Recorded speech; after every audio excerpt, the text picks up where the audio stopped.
നമസ്കാരം. ഭഗവത്ഗീത ഭാഗം 102, അധ്യായം 6, ശ്ലോകം 26. നാരായണ നാരായണ നാരായണ നാരായണ നാരായണ നാരായണ നാരായണ നാരായണ നാരായണ നാരായണ നാരായണ.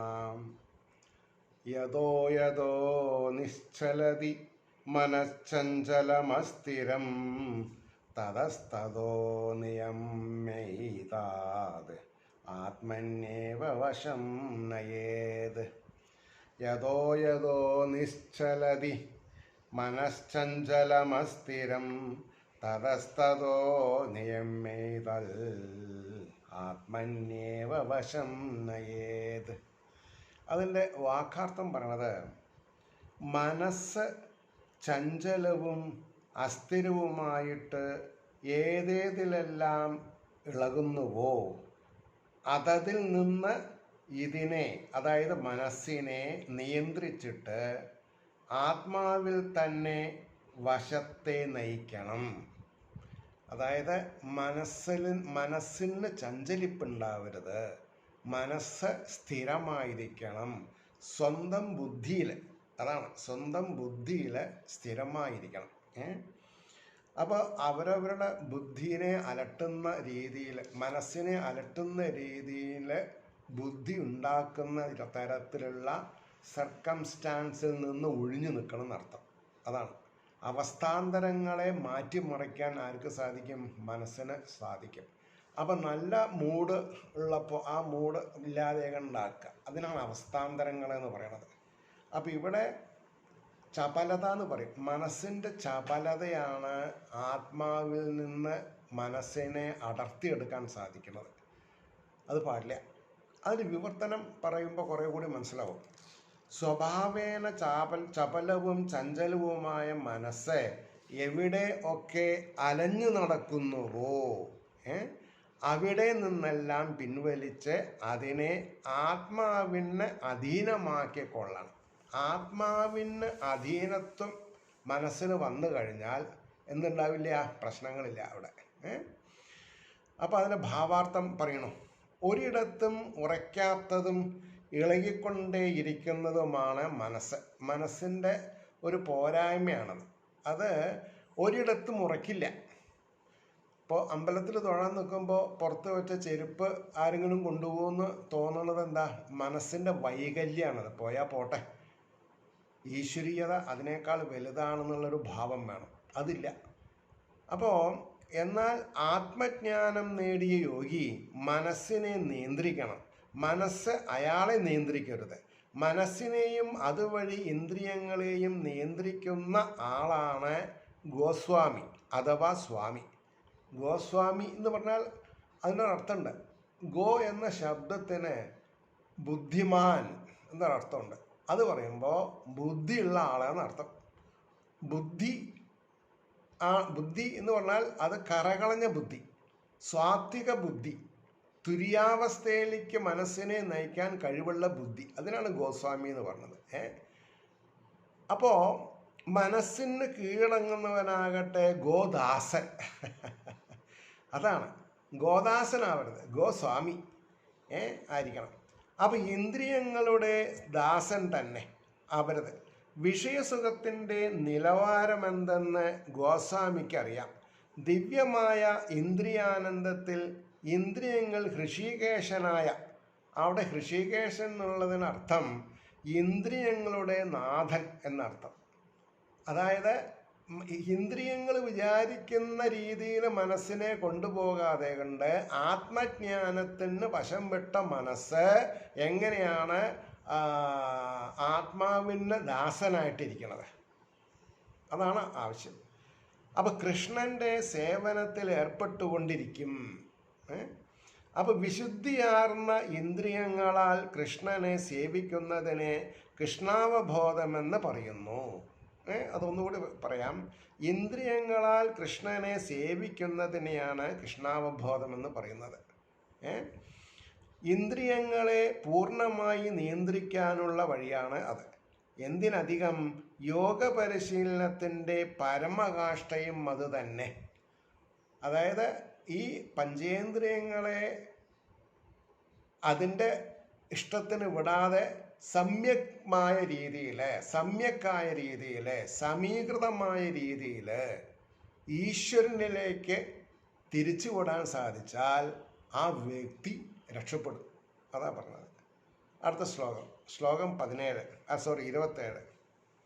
പ്രശാന്തമനസം ഹ്യേനം യോഗിനം സുഖമുത്തർമ്മം ഉപൈതി ശാന്തരജസം ബ്രഹ്മഭൂതമകൽമഷം. കൽമഷമില്ലാതെ കണ്ടിരിക്കാനാണ് ഈ അവസ്ഥ എന്നാണ് പറഞ്ഞത്. ആ ശ്ലോകം ഒന്നുകൂടി നോക്കാം.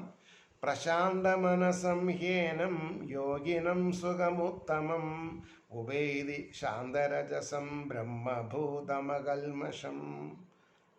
അതിൻ്റെ വാക്കർത്ഥം പറയാം. രജോ ഗുണം നശിച്ചവനായി.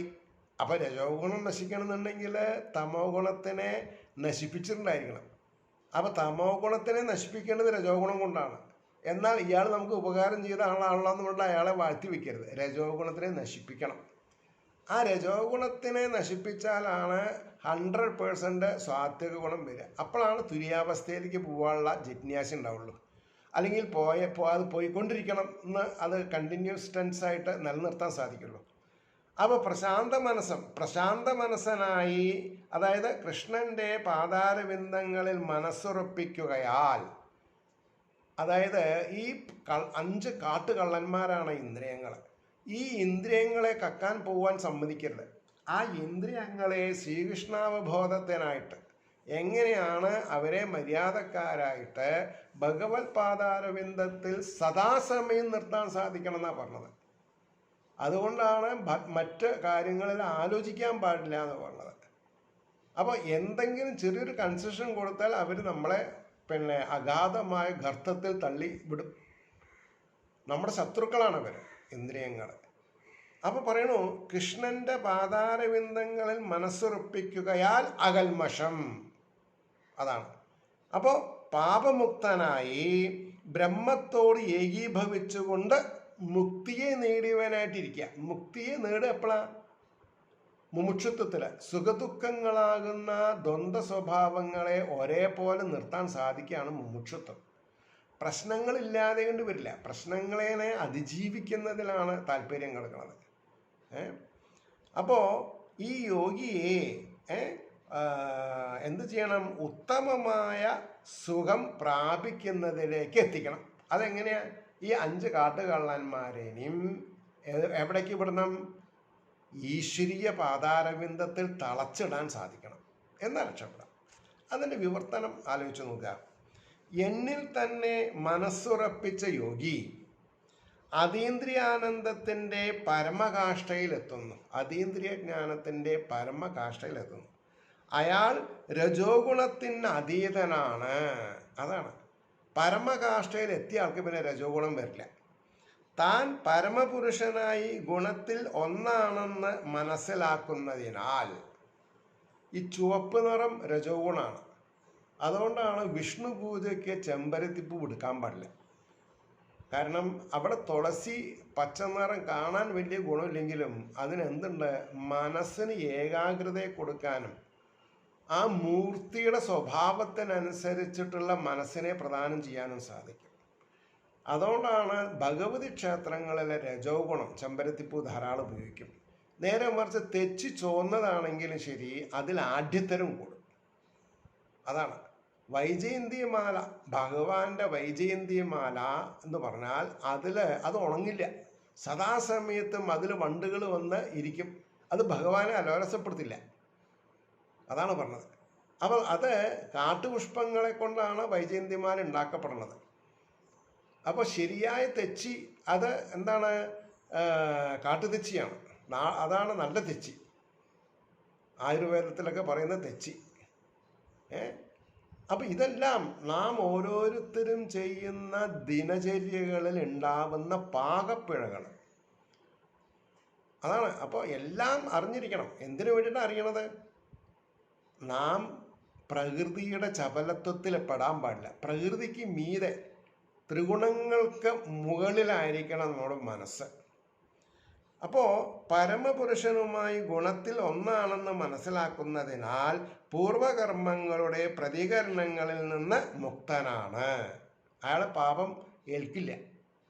ഇനി അതിൻ്റെ ഭാവാർത്ഥം നോക്കാം. ബ്രഹ്മഭൂതമെന്ന വാക്ക് ഭൗതിക മാലിന്യങ്ങൾ ഒഴിഞ്ഞ് ഇന്ദ്രിയാതീതമായ ഭഗവത് സേവനത്തിൽ ഏർപ്പെട്ടിരിക്കുന്നതിനെ സൂചിപ്പിക്കുന്നതത്രേ.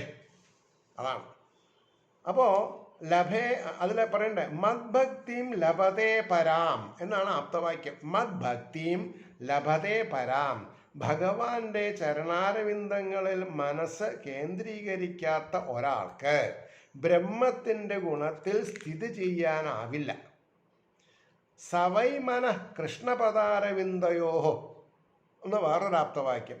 സദാ ഭഗവത് സേവന നിരതനാകുന്നത് ഊണിലും ഉറക്കത്തിലും, അതാണ്, ഊണിലും ഉറക്കത്തിലും ഓരോ ശ്വാസനിശ്വാസത്തിലും മനസ്സ് എന്തിൽ എൻഗേജ് ചെയ്തായിരിക്കണം? മാനവസേവ, മാധവസേവ. മറ്റുള്ളവരെ സേവ ചെയ്യാൻ പണം വേണമെന്നില്ല, നല്ല മനസ്സുണ്ടായാൽ മതി, നല്ല വാക്കുകൾ മതി. കാരണം ഒരു വ്യക്തിക്ക് സന്തോഷം മനസ്സുകൊണ്ട്, വാക്കുകൊണ്ടുണ്ടായാൽ അത് ഈശ്വരൻ്റെ അനുഗ്രഹമായിട്ട് മാറും. അപ്പോൾ പറയണോ, കൃഷ്ണാവബോധം പുലർത്തുന്നത് വാസ്തവത്തിൽ രജോ ഗുണത്തിൽ നിന്നും എല്ലാ ഭൗതിക കൽമഷങ്ങളിൽ നിന്നും മോചനം നേടലാണ്. അതായത് രജോ ഗുണപ്രധാനായ കാര്യത്തിൽ നിന്ന് രക്ഷപ്പെടാനാണ് സദാ എന്ത് ചെയ്യണത്? മാധവ സേവയിൽ അല്ലെങ്കിൽ മാനവ സേവയിൽ താല്പര്യന്മാരായിട്ടിരിക്കണം എന്ന് പറയാൻ കാരണം. ശ്ലോകം 28. യുജ്ജന്നേവം സദാത്മാനം യോഗി വിഗതകൽമഷ സുഖേന ബ്രഹ്മസംസ്പർശം അത്യന്തം സുഖമശ്നുതേ. ആരാണ് അത്യധികം സുഖത്തെ പ്രാപിക്കുന്നത് എന്നാണ് ശ്ലോകം. ഒരു പ്രാവശ്യം കൂടി പാരായണം ചെയ്യാം, കേട്ടോളൂ. യുജ്ജന്നേവം സദാത്മാനം യോഗി വിഗതകൽമഷ സുഖേന ബ്രഹ്മസംസ്പർശം അത്യന്തം സുഖമശ്നുതേ. എന്താ അർത്ഥം പറയണത്?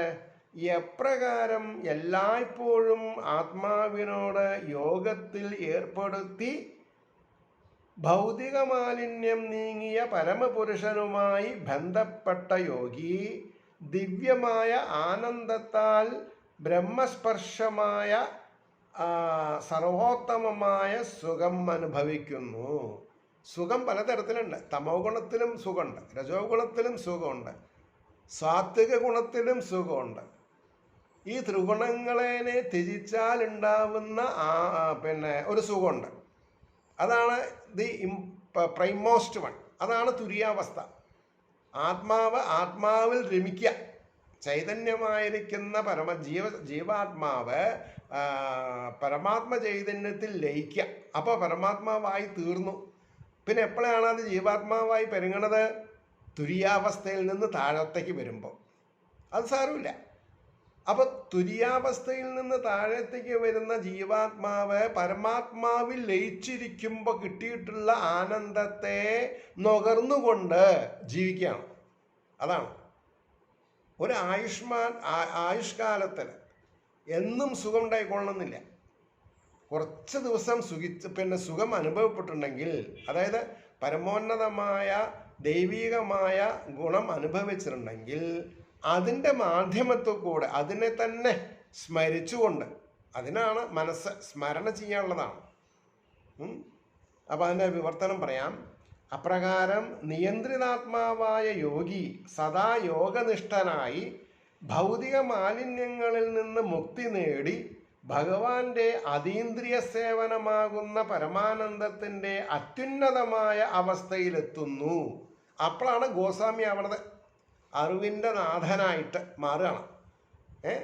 ആ വ്യക്തിയെ സംബന്ധിച്ചിടത്തോളം കാണപ്പെടുന്നതെല്ലാം ഈശ്വരമയമാണ്. ഈശ്വരനാണെന്നല്ല പറഞ്ഞത്, ഈശ്വരമയം, ഈശ്വരീയമയം. അതാണ് സ്നേഹം ഘനീഭവിച്ച പ്രേമസ്വരൂപനാവണത് എന്ന് പറയും. ഭഗവാൻ ആരാണ്? ഭഗവാൻ പ്രേമസ്വരൂപനാണ് എന്ന് പറഞ്ഞാൽ അത് വ്യക്തിഗതമല്ല, അത് ആത്മീയഗതമാണ്, ശരീരഗതമല്ല. അത് മനസ്സിലാക്കാനുള്ള സാമാന്യ ബുദ്ധി ഇല്ലാതെ കൊണ്ടുപോയാൽ ഈ രാസക്രിയയുടെയൊക്കെ തെറ്റായിട്ട് വർണ്ണിക്കപ്പെടും. അവിടെയാണ് മൂലച്യുതി സംഭവിക്കണത്.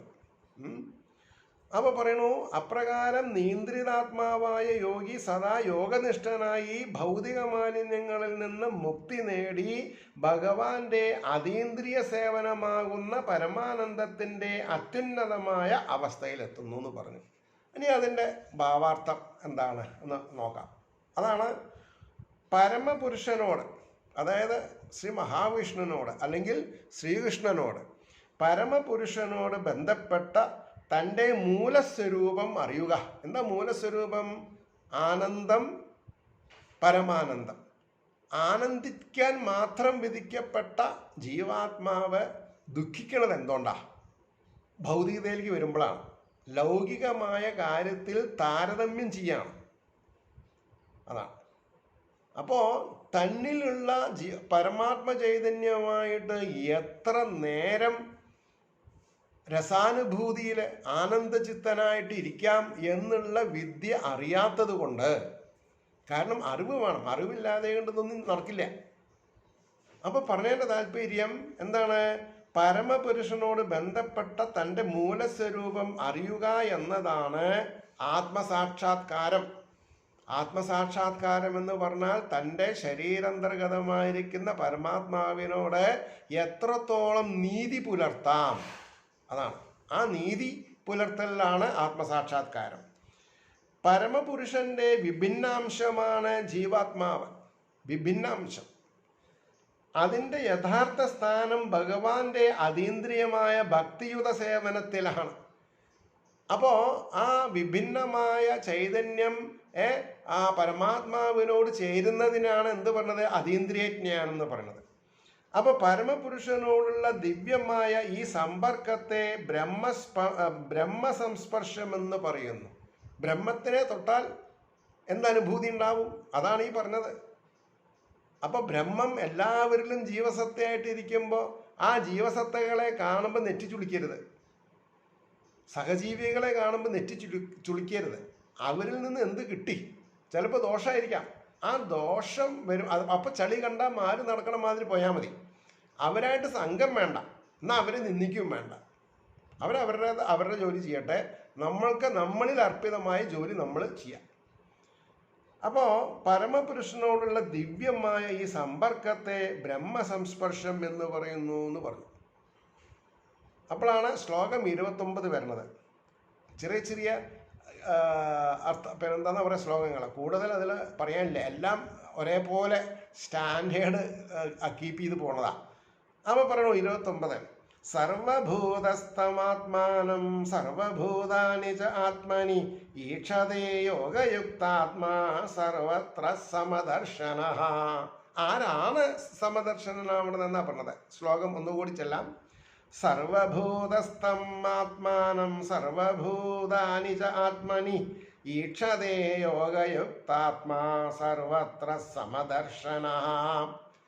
അപ്പോൾ പറയേണ്ടത് സർവഭൂതസ്ഥൻ, എല്ലാ ഭൂതങ്ങളിലും ആത്മാവായി അന്തസ്ഥനായിട്ട് ഇരിക്കുന്നുണ്ട്. ആത്മാനം അത് സർവഭൂതാനി ച ആത്മനി, എല്ലാ ജീവജാലങ്ങളിലും. ഈക്ഷതേ, നമ്മൾക്ക് കാണാൻ സാധിക്കണം. എന്നാൽ യോഗയുക്താത്മ എന്നാൽ എന്താ? ഈ യോഗം കൊണ്ട്, ഭക്തി കൊണ്ട് യുക്തമായ അവസ്ഥയിലെത്തി. സർവത്ര സമദർശന, എല്ലാവരെയും ഒരേപോലെ. അതാണ്. അപ്പോൾ അതിൻ്റെ വാക്കാർത്ഥം പറയാം. കൃഷ്ണാവബോധത്തിൽ സ്ഥിതി ചെയ്യുന്നവൻ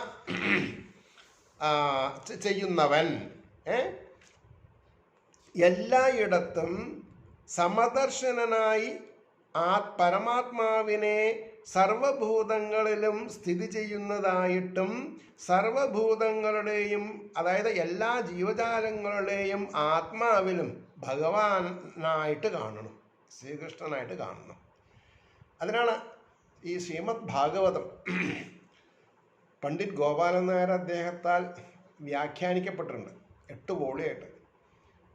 അതിൽ വോളിയം 6 ആണ്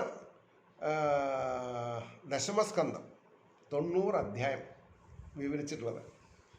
അതിൻ്റെ ഭാവാർത്ഥം ഒരു പ്രാവശ്യം വായിച്ചാൽ അറിഞ്ഞ് വായിക്കണം, തൊട്ട് വായിക്കണം എന്ന് പറഞ്ഞ എന്താ അർത്ഥം? അറിഞ്ഞ് വായിക്കണം. അത് വായന കഴിഞ്ഞാൽ ചുരുങ്ങിയതൊരു 3 മാസത്തിനെങ്കിലും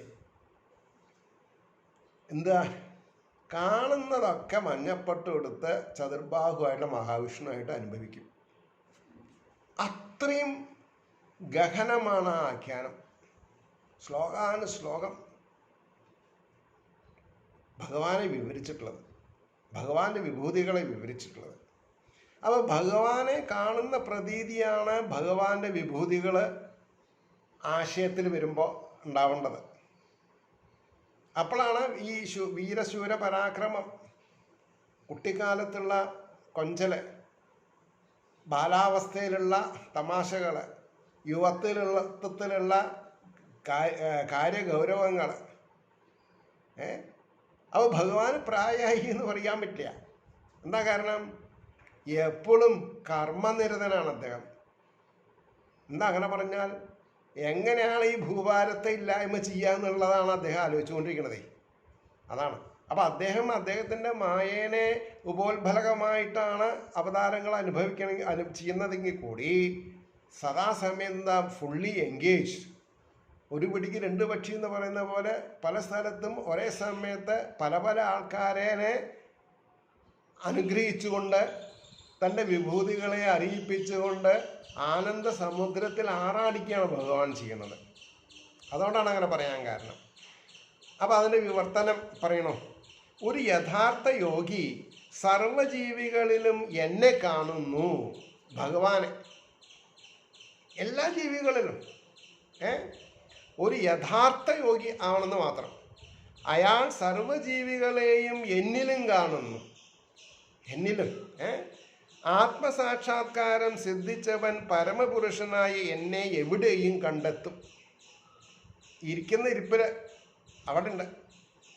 അവിടെ കുളിമുറിയിലാണോ കൃഷ്ണ രാമ ഗോവിന്ദ എന്ന് ജപിക്കുമ്പോൾ ഭഗവാൻ അവിടെ ഉണ്ടാവും.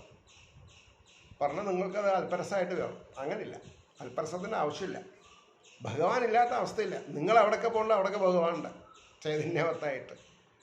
അപ്പോൾ നമുക്ക് പിന്നെ ഇത് ഭഗവാന് വരാൻ പറ്റാത്ത സ്ഥലമാണ്, ഇപ്പോൾ ടോയ്ലറ്റ് പോവുക വിചാരിക്കുക. ഈ ഉപസ്ഥം അല്ലെങ്കിൽ അപാനവായുവിൻ്റെ സമ്മർദ്ദം കൊണ്ട് പുറത്തേക്ക് വിടുന്ന മാലിന്യങ്ങളെ, ശരീരത്തിലുള്ള മാലിന്യങ്ങളെ അത് പ്രവർത്തിപ്പിക്കുന്നതും ഭഗവാൻ തന്നെയാണ്. ആ ഒരു അവസ്ഥയിലേക്ക് ഉയരാൻ സാധിക്കണം. അപ്പോഴാണ് മാനവസേവ നന്നാവുള്ളൂ. സ്വന്തം അച്ഛനെയോ അമ്മേനെയോ അല്ലെങ്കിൽ അമ്മായി അമ്മേനെയോ അമ്മായി അച്ഛനെയോ അല്ലെങ്കിൽ അങ്ങനെ ഇൻ ടേംസ് ഓഫ് റിലേഷൻ പ്രായമായിട്ടുള്ളവരെ, മുത്തശ്ശന്മാരെ, മുത്തശ്ശിമാരെ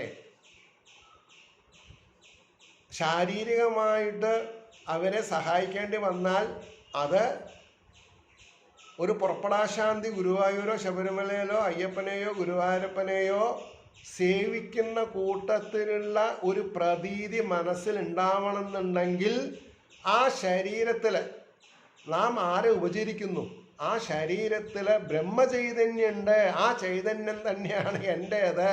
നാളെ എനിക്കും ഈ ഒരു അവസ്ഥ വരും. ഇപ്പം ഞാൻ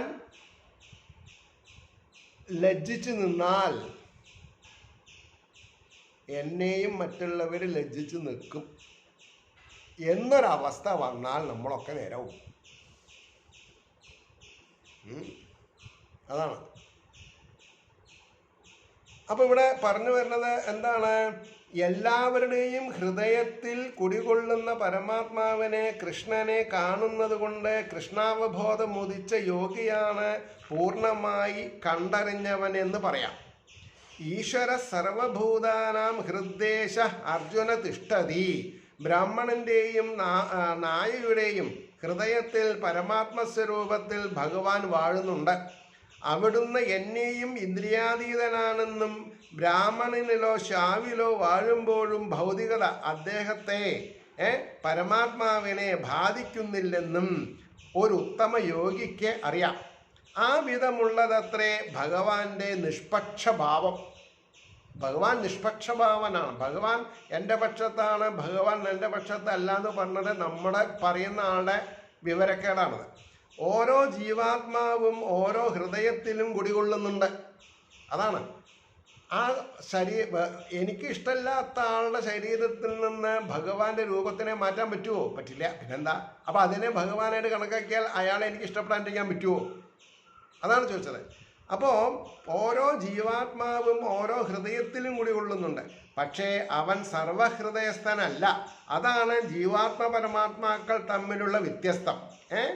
അത് വേണ്ടും വണ്ണം കണ്ടറിയാൻ ശരിക്കും നിഷ്ഠരല്ലാത്തവർക്ക് കഴിയുകയുമില്ല. ദേഷ്യം തോന്നുന്നത് എന്തുകൊണ്ടാണ്? യോഗനിഷ്ഠയിലല്ലാത്തത് കൊണ്ട്. അപ്പോൾ പറയണോ, കൃഷ്ണാവബോധമുള്ള ഒരാൾക്ക് വിശ്വാസിയുടെയും അവിശ്വാസിയുടെയും ഹൃദയത്തിൽ കൃഷ്ണനെ കാണാൻ സാധിക്കും. പാപപുണ്യങ്ങൾ എന്നുള്ളത് ആർക്കില്ല? സർവോത്തമനായ യോഗിക്കില്ല. അതാണ് ആ ഒരു അവസ്ഥയിലേക്കാണ് എത്തപ്പെടേണ്ടത്. അപ്പോൾ സ്മൃതിവാക്യം നോക്കുക. ആദതത്വാശ്ച മാതൃത്വാശ്ച ആത്മാഹി പരമോ ഹരി. സർവഭൂതങ്ങൾക്കും ഉറവിടമായ ഭഗവാൻ മാതാവിനെയും രക്ഷകനെയും പോലെയാണ്. അതിനേക്കാൾ വലിയൊരു പരമപദമില്ല. അപ്പൊ ഭിന്ന സ്വഭാവികളായ മക്കളോടെല്ലാം ഒരമ്മ നിഷ്പക്ഷഭാവേന പെരുമാറുന്നത് പോലെ പരമപിതാവും, അതായത് മാതാവും അങ്ങനെ പെരുമാറുന്നു. സർവഭൂതങ്ങളിലും പരമാത്മ സാന്നിധ്യമുണ്ട്. അതാണ് പറഞ്ഞത്. ബാഹ്യമായിട്ടും ഓരോ ജീവാത്മാവും സ്ഥിതി ചെയ്യുന്നത് ഭഗവത് ശക്തിയിലത്രേ. ശ്രദ്ധിക്കണം. ബാഹ്യമായിട്ടും ഓരോ ജീവാത്മാവും സ്ഥിതി ചെയ്യുന്നത് ഭഗവത് ശക്തിയിൽ അത്രേ. അപ്പോൾ ഈ എന്താ പറയുക, ക്ഷേത്രങ്ങളിലെ VIP ട്രീറ്റ്മെൻറ്റ് അനാവശ്യം. കാരണം എന്താ? എല്ലാവരുടെ ശരീരത്തിന് വ്യത്യാസം ഉണ്ടെങ്കിലും ആത്മീയതയ്ക്ക് വ്യത്യാസമില്ല. എല്ലാവരിലും പൂർണ്ണകുംഭം നൽകി സ്വീകരിക്കുന്നവനും അതില്ലാത്തവനും. അതാണ് എനിക്ക് സപ്താഹത്തിനൊക്കെ പോകുന്ന സമയത്ത് ചിലപ്പോൾ ജാളിത തോന്നും. എന്താ ജാളിത തോന്നണത്? എന്നേക്കാൾ പരമപവിത്രമായ ഭക്തന്മാരുണ്ടാവും, എന്നേക്കാളിൽ അറിവുള്ളവരുണ്ടാവും. അപ്പം നമ്മൾക്ക് മാത്രം ഒരു വേഷം കിട്ടുക എന്ന് പറഞ്ഞ മാതിരി ഈ പൂർണ്ണകുംഭം തരുന്നവനും ഇതിൻ്റെ ശാസ്ത്രീയമായ അവലോകനം ഇല്ലാത്തവനാവും ഈ പൂർണ്ണകുംഭം പിടിച്ചിട്ടുണ്ടാവുക. പറയുമ്പോൾ ക്ഷമിക്കരുത് കിട്ടുമോ? ഇതൊക്കെ സംഭവിക്കണതാണ്. അപ്പോൾ പറയണ താല്പര്യം, ബാഹ്യമായിട്ടും ഓരോ ജീവാത്മാവും സ്ഥിതി ചെയ്യുന്നത് ഭഗവത് ശക്തിയിലാണ്. 7-ാം അധ്യായത്തിൽ വിവരിക്കുന്നത് പോലെ ഭഗവാന് മൗലികമായി 2 ശക്തികളാണ് ഉള്ളത്. ഉത്തമമായ ആത്മീയ ശക്തിയും അധമമായ ഭൗതിക ശക്തിയും. ഉത്തമ ശക്തിയുടെ അംശമാണെങ്കിലും ജീവാത്മാവ് അധമശക്തിയാൽ ബദ്ധനായിരിക്കുകയാണ്. അതിൽ നിന്ന് രക്ഷപ്പെട്ടാൽ രക്ഷപ്പെട്ടു. എങ്കിലും എപ്പോഴും ഭഗവത് ശക്തിയിൽ തന്നെ നിലകൊള്ളുന്നു എന്നുള്ളതാണ് സത്യം. ഒരു വിധത്തിലല്ലെങ്കിൽ മറ്റൊരു വിധത്തിൽ എല്ലാ ജീവാത്മാക്കളും അദ്ദേഹത്തിലാണ് വർത്തിക്കുന്നത്. നാം ഏവരും ഭഗവത് ശക്തിയിലാണ്. അതറിയണില്ല. എന്നിട്ടാണ് നമ്മൾ ഭഗവാനെ തെരഞ്ഞു പോണത്. എന്നിട്ട് ഭഗവാനെ കാണേണ്ട ക്ഷേത്രത്തിൽ പോയാൽ നമ്മൾക്ക് ദർശനത്തിന് അവിടെ നിൽക്കൂട്ടുക, നിവേദ്യം എഴുന്നള്ളിക്കുകയാണ്. അപ്പം ദേഷ്യം വരും. അല്ലെങ്കിൽ 10 മിനിറ്റ് നടന്ന എന്താ തുറക്കാത്തത്? എന്താ പുതിയ പൂജാരിയാണോ? ഒന്നും അറിയാത്തവരാണോ എന്നൊക്കെ ചോദിക്കും. അപ്പം ഭഗവത് ശക്തിയിലാണ് നമ്മൾ നിൽക്കണത്, നമ്മൾ ഭഗവാന്റെ അംശമാണ് എന്നുള്ള ബുദ്ധി നമ്മൾക്ക് അജ്ഞത കൊണ്ട് മറന്നു പോവാണ്. അതാ പറഞ്ഞത്. അപ്പം ഈ ജീവാത്മാക്കൾ കാമ്യകർമ്മങ്ങളുടെ ഫലമനുഭവിക്കുന്നവരാകയാൽ ഈ ദോഷം പറയുന്നത് എന്തുകൊണ്ടാ? കർമ്മബല ത്യാഗം ചെയ്യുന്നതിന് പകരം കർമ്മബലത്തിൽ മോഹാവേശം കൊള്ളുക ചെയ്യണത്. അവിടെയാണ് അടിപറ്റണത്. വിഭിന്നാവസ്ഥകളിൽ പെട്ടിരുന്നാലും ഏത് ചുറ്റുപാടിലും ഭഗവത് ദാസന്മാരാണെന്നറിയാവുന്ന യോഗി, അവിടെയാണ് രസാനുഭൂതി കിടക്കുന്നത്. ഞാൻ ഏതൊരു നവാഹത്തിനോ ഏകാദശത്തിനോ സപ്താഹത്തിനോ പോയി നമ്മൾക്ക് കുത്തുവിളക്കും അല്ലെങ്കിൽ പൂത്താലിയൊക്കെ ആയിട്ട് നമ്മളിങ്ങനെ നടക്കുമ്പോൾ പൂവൊക്കെ ഇടും ആൾക്കാരെ. അപ്പോൾ ചിലവരുടെ മനസ്സിലുണ്ടാവും, ഞങ്ങളെ അമ്പലത്തിൽ 2-3 കൊല്ലം അടുപ്പിച്ച് വന്നിട്ട് ഞങ്ങളെ ചിരിപ്പിച്ചിട്ടുള്ള ആളൊന്നുമല്ല, ഇയാളിപ്പോൾ എവിടുത്തുകാരനാണോ? അങ്ങനെയുണ്ട്. അങ്ങനെ തോന്നി. അപ്പോൾ അപ്പോൾ പറയും ഭഗവത് ദാസന്മാരാണെന്നറിയാവുന്ന യോഗി അവരെ സമദൃഷ്ടിയോടെയാണ് വീക്ഷിക്കുന്നത്. അപ്പൊ ഭൗതിക ശക്തിക്ക് അധീനനാകുമ്പോൾ ജീവാത്മാവ് ഇന്ദ്രിയങ്ങളെ സേവിക്കുന്നു. അത് പാടില്ല. ഇന്ദ്രിയങ്ങളെയല്ല സേവിക്കേണ്ടത്, ഇന്ദ്രിയങ്ങളെ കൂടി ഭഗവാനെ സേവിക്കുന്നതിന് ആത്മീയ ശക്തിയിൽ അധിവസിക്കെ സർവേശ്വരനെ നേരിട്ട് സേവിക്കുന്നു. രണ്ട് നിലയിലും ജീവാത്മാവ് കൃഷ്ണന്റെ ദാസൻ തന്നെയാണ് എന്നുള്ള ബോധം ഉണ്ടാവണം. കൃഷ്ണാവബോധത്തിൽ ഈ സമദർശിത്വം പൂർണ്ണമായി ഉണ്ടാവും. അങ്ങനെ ഓരോരുത്തരുടെയും ആത്മീയ ദർശനത്തിന് പൂർണ്ണത കൈവരിക്കാറാവട്ടെ എന്ന് ഹൃദയംഗമമായി പ്രാർത്ഥിക്കണം. നമസ്കാരം. നാളെ കാണാം.